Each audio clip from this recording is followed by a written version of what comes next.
கார்த்திகை மாதம் உங்கள் வாழ்க்கையை மாற்றும் 12 ரகசியங்கள், யாரும் சொல்லாத உண்மைகள். கார்த்திகை ஒளியின் பிறப்பு, தீயின் தூய்மை, சிவனும் சக்தியும் ஒன்றாகும் தெய்வீக மாதம். இந்த மாதம் ஏன் இத்தனை புனிதம்? ஏன் இந்த மாதத்தில் ஒரு தீபமே 1000 ஜெபங்களுக்கு சமம் என்று சொல்லப்படுகிறதே? இன்று அதன் ரகசியத்தை ஆழமாக பார்ப்போம். ஒன்று, கார்த்திகை மாதத்தின் தத்துவம். அக்னி தத்துவம் அதிகரிக்கும் காலம். பஞ்சபூதங்களில் மிகவும் முக்கியமானது அக்னி. இந்த அக்னி தத்துவம் கார்த்திகை மாதத்தில் அதிக சக்தியாக செயல்படும். நம் உடலில் இருக்கும் மனச்சோர்வு, பயம், கவலைப்படியே கரைந்து போகும் காலம். அதனால்தான் இந்த மாதம் முழுவதும் விளக்குகள் ஏற்ற வேண்டும் என்று பரம்பரை சொல்கிறது. ஒளி ஏற்றினால் நெகட்டிவ் எனர்ஜி அகலும், வீட்டில் சூப்ப சக்தி அதிகரிக்கும், மனதில் தெளிவு வரும், தடைகள் கரையும். அக்னி தத்துவம் நம்மை உடலிலும் ஆன்மீகத்திலும் ஒரு உயர்ந்த நிலைக்கு கொண்டு செல்கிறது. 2, புராணத்தில் வரும் கார்த்திகை மாதத்தின் பிறப்பு.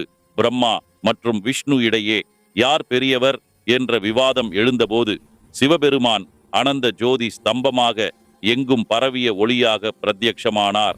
அந்த அற்புத தரிசனத்தின் தினமே கார்த்திகை தீபம். இந்த ஒளிக்குள் உலகம் முழுவதும் மூழ்கிய நாள். அதனால்தான் இந்த மாதம் சிவனின் ஒளி மாதம் என்று குறிப்பிடப்படுகிறது. சிவன் ஒரு தீ கோபுரமாக தோன்றியதால் அந்த ஒளியின் நினைவாக திருவண்ணாமலை மலை மீது தீபம் ஏற்றும் புனித நிகழ்ச்சி இன்று வரை நடைபெறுகிறது. 3, முருகப்பெருமானின் தெய்வீக அவதாரம். கார்த்திகை முருகை, ஸ்கந்தன், சுப்பிரமணியன். சக்தியின் சக்தி. முருகப்பெருமான் 6 குழந்தைகளாக 6 கார்த்திகை பெண்களுக்கு தோன்றி அம்மன் பராசக்தியின் அருளால் ஒரே ஒரு ஆறுமுக ஸ்வரூபமாக இணைந்த நாள் அதே கார்த்திகை மாதம். அதனால் முருக பக்தர்களுக்கு இந்த மாதம் மிகவும் பாக்கியமானது. இந்த மாதத்தில் திருப்புகழ், கந்த சஷ்டி கவசம், கந்தர அனுபூதி, கந்த சஷ்டி கதைகள் போன்றவற்றை பாராயணம் செய்தால் வாழ்க்கையில் மிகப்பெரிய தடைகள் கூட தானாகவே நீங்கும் என்று நம்பப்படுகிறது. 4, நெய் விளக்கு ஏற்றும் ரகசியம். ஏன் கார்த்திகையில் மிகவும் முக்கியம்? நெய் விளக்கு என்பது சாதாரண தீ இல்லை, அது ஒரு தெய்வீக தீப யஜ்ஞம். நெய் கர்மாவை கரைக்கும் பருத்தி திரி, வாழ்க்கை பாதை தீ, தெய்வ அருள் ஒளி, ஞானம். கார்த்திகை மாதத்தில் ஒரே ஒரு நெய் விளக்கு ஏற்றினாலும் சிவன் அருள் நேராக வீட்டிற்குள் வந்து நின்றுவிடும் என்று புராணத்தில் சொல்லப்பட்டுள்ளது. சூட்சும ரகசியம். தீ எரியும் போது சுற்றிலும் உள்ள நெகட்டிவ் பவர்களை முழுவதும் சுத்தம் செய்யும். வீட்டில் தெய்வ சக்தி அதிகரிக்கும், ஆரோக்கியம் மேம்படும், மன அமைதி செழிக்கும். தீபம் எரிகிறது என்றால் அது உண்மையில் உங்களுடைய அதிர்ஷ்டம் எரிந்து வெளிச்சமாகிறது. 5, துளசியின் பங்கு. கார்த்திகை துளசி மாதம். கார்த்திகை மாதத்தில் துளசியின் சக்தி நூறடிக்கும். துளசி என்பது லக்ஷ்மி தேவியின் அவதாரம். அதனால்தான் விஷ்ணு லக்ஷ்மி வழிபாடு இந்த மாதத்தில் ஒளி போல பளிச் பளிச் என செயல்படும். துளசி பூஜை இந்த மாதத்தில் செய்தால் குடும்பத்தில் அமைதி, பணவரவு, ஆரோக்கியம், நீண்ட ஆயுள், குழந்தை பாக்கியம். தம்பதியர் ஒற்றுமை. கார்த்திகையில் துளசி மாலை தானம் இன்னும் புனிதமானது. இந்த மாதத்தில் துளசி சுற்றி தீபம் ஏற்றினால் உடனடியாக நன்மைகள் விளையும். 6, ஏன் பெண்களுக்கு இந்த மாதம் பாக்கியம்? பெண்கள் கார்த்திகை மாதத்தில் 30 நாட்கள் தீபம் ஏற்றினால் குலதெய்வ அருள் அதிகரிக்கும் என்று பழமையான நம்பிக்கை.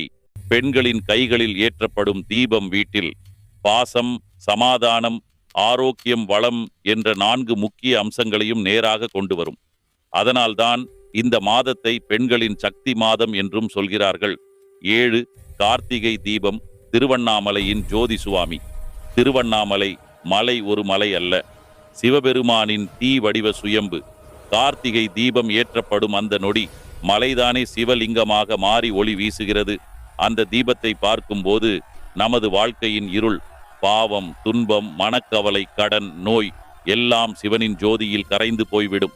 இந்த தீபத்தை ஒரு முறை பார்த்தாலும் அதன் பலன் 100 யாத்திரைகளின் பலன் என்று அகமங்கள் கூறுகின்றன. 8, கார்த்திகை மாதத்தில் செய்ய வேண்டிய பூஜைகள். தினசரி தீபம். வீட்டின் வடகிழக்கு, கிழக்கு, தெற்கு பகுதிகளில் நெய் விளக்கு ஏற்றுவது மிகச் சிறப்பு. சிவபெருமான் பூஜை. ஒவ்வொரு திங்கள் கிழமையும் பிரதோஷம் வரை உபவாசம் இருப்பது மிக பெரிய புண்ணியம். ஸ்கந்த சஷ்டி பாராயணம். திருப்புகழ், கந்த சஷ்டி கவசம், கந்தர் அனுபூதி பாராயணம் செய்தால் தடை போக்கும் சக்தி மிக அதிகரிக்கும். துளசி பூஜை. ஏதாவது ஒரு தினம் துளசி சுற்றி நெய் விளக்கு ஏற்றி விஷ்ணு சஹஸ்ரநாமம் சொன்னால் குடும்பத் தடைகள் நீங்கும். அன்னாபிஷேகம் சிவபெருமானுக்கு நெல், பால், நெய், தண்ணீர் கொண்டு செய்யும் அன்னாபிஷேகம் திருவிழா அளவுக்கு புண்ணியம் தரும். திருக்கார்த்திகை இந்த நாளில் ஒரு தீபம் ஏற்றினால் 100 தலைமுறைகளுக்கு தானாகவே ஒளி சேரும். 9. மக்கள் நம்பிக்கைகளில் கார்த்திகையின் பங்கு. பழமையான நம்பிக்கையில் இந்த மாதத்தில் தீபம் ஏற்றினால் குலம் உயர்ந்து போகும். திருமணம் கைவிடாமல் இருக்க திருக்கார்த்திகை விழா மிக முக்கியம். வீட்டின் வடகிழக்கில் விளக்கு ஏற்றினால் ஐசுவரியம் தானாக வரும். தீபத்தின் புகை வீட்டில் இருந்த எந்த நெகட்டிவ் சக்தியையும் முழுவதும் கரைத்துவிடும். நீங்கள் சிவபக்தர் என்றால் வீடியோவை லைக் செய்து ஓம் நமச்சிவாய என்று கமெண்ட் செய்யவும். அப்படியே சேனலையும் சப்ஸ்கிரைப் பண்ணுங்க. 10. சபரிமலை ஐயப்பன் விரத காலம். கார்த்திகை மாதம் வந்துவிட்டாலே சபரிமலை மண்டல விரதத்தின் புனித அலைபரப்பு ஆரம்பமாகிறது. இந்த 41 நாள் விரதம் என்பது ஒரு சாதாரண நெறி அல்ல. உடல், மனம், ஆன்மா மூன்றையும் சுத்தப்படுத்தும் ஒரு தபஸ். கோபம் குறையும், மனம் அமைதி பெறும், ஆசைகள் மெலிந்துவிடும். ஒவ்வொரு நாளும் சரணம் என்று சொல்லும்போது நம்முள் இருக்கும் இருண்ட அகம் கரைகிறது. இந்த மாதத்தில் விரதத்தை தொடங்குபவர்கள் தங்கள் வாழ்வில் ஒரு லட்சிய மாற்றத்தை உணர்கிறார்கள். 11. அனுஷம் நட்சத்திரத்தின் அதிசயம். கார்த்திகை மாதத்தில் வரும் அனுஷ நட்சத்திரம் சிவனுக்கும் முருகனுக்கும் மிகவும் புனிதமான நாள். இந்த நாளில் நடைபெறும் அபிஷேகங்கள் வீட்டிற்கும் மனதிற்கும் ஒளி நிரப்பும் என்று ஆகமங்கள் கூறுகின்றன. 12. சித்தர் அருள் நாள்.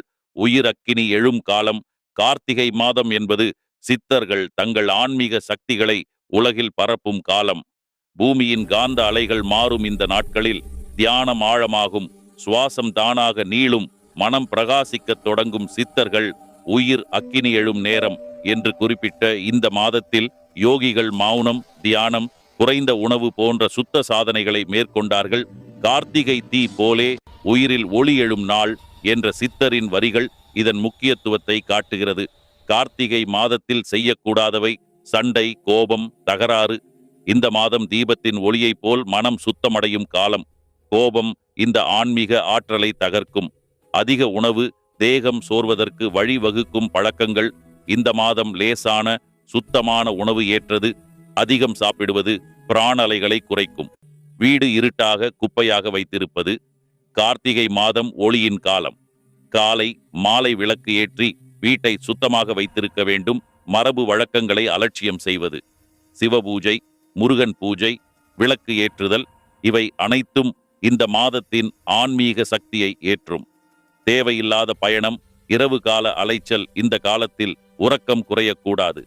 உடல் மனம் சமநிலை மிகவும் முக்கியம். இன்னும் எத்தனையோ ஆன்மீக சிறப்புகள் கொண்டது இந்த மாதம்.